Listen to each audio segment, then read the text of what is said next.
શું કીધું? લગન આવી તમારા અને 2 મહિના જ બાકી છે લગન ના જો.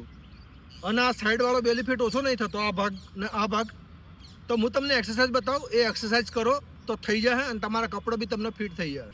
એક્સરસાઇઝ નંબર 1, તમારે આ પોઝિશનમાં બેસી જવાનું. આ જમણો હાથ એ ડાબા પગને અડાડવાની ટ્રાય કરવાની. હું તમને બતાવું. 1 2 3 4 5 6 7 8 9 10. આના તમારે 10-10 ના 3 સેટ કરવાના. જેવી તમારી કેપેસિટી, તમે વધારે કરી શકો તો 50 બી તમે કરી શકો છો. 10-10 ના 5 સેટ એટલે કે તમે 50 પણ કરી શકો છો. બીજા નંબરની એક્સરસાઇઝ, તમારે સેમ ટુ સેમ પોઝિશનમાં બેસી રહેવાનું અને બંને હાથ આ રીતના રાખવાના અને આ રીતનું ટ્રાય કરવાનું. 1 2. તમારે કમરમાંથી હલવાનું, આખી બોડીને, અપર બોડીને નહીં હલવાનું, પણ કમરમાંથી હલવાનું ટ્રાય કરવાનું.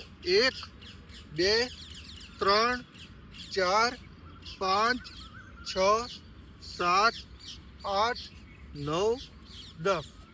આના બી તમારે 10-10 ના 3 સેટ કરવાના. આનાથી શું થશે ખબર? આ તમારો જે સાઈડ વાળો મેન ફેટ છે ને એના ઉપર ઇફેક્ટ આવશે. ત્રીજા નંબરની એક્સરસાઇઝ, તમારે સેમ ટુ સેમ પોઝિશનમાં બેસી રહેવાનું અને એક હાથ આવી રીતનો રાખવાનો અને જમણો હાથ જમણા પગે ને ડાબો હાથ ડાબા પગે અડાડવાની ટ્રાય કરવાની. ચલો કરીએ.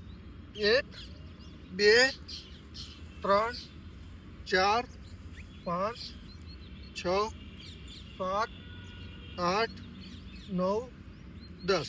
આના બી તમારે 10-10 ના 3 સેટ કરવાના. ચોથા નંબરની એક્સરસાઇઝ, તમારે આ રીતની પોઝિશનમાં થઈ જવાનું અને પગનો જે જમણા પગનો ઘૂંટણ છે એ તમારે જમણા હાથની અલ્બોને અડાડવાની ટ્રાય કરવાની. આ રીતના 1 2 3 4 5 6 7 8 9 10. આના બી તમારે 10-10 ના 3 સેટ કરવાના. પાંચમા નંબરની એક્સરસાઇઝ, તમારે સેમ ટુ સેમ પોઝિશનમાં રહેવાનું અને જે જમણા પગનો પંજો છે એ જમણા હાથના પંજા જોડે પગ લાવવાની ટ્રાય કરવાની. જો હું તમને બતાવું.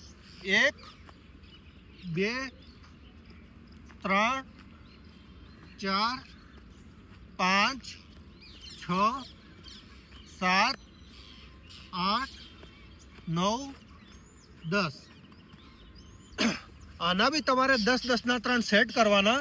અને જો તમે આ કરશો તો તમારા સાઈડ વાળો જે ફેટ છે બેલી એના પર ઇફેક્ટ આવશે. વિડીયો તમને સારો લાગ્યો હોય તો લાઈક કરજો, શેર કરજો અને ફોલો કરજો અને ભરી ભરીને કોમેન્ટ કરજો, જેથી મને વિડીયો બનાવવાનું મોટિવેશન મળે.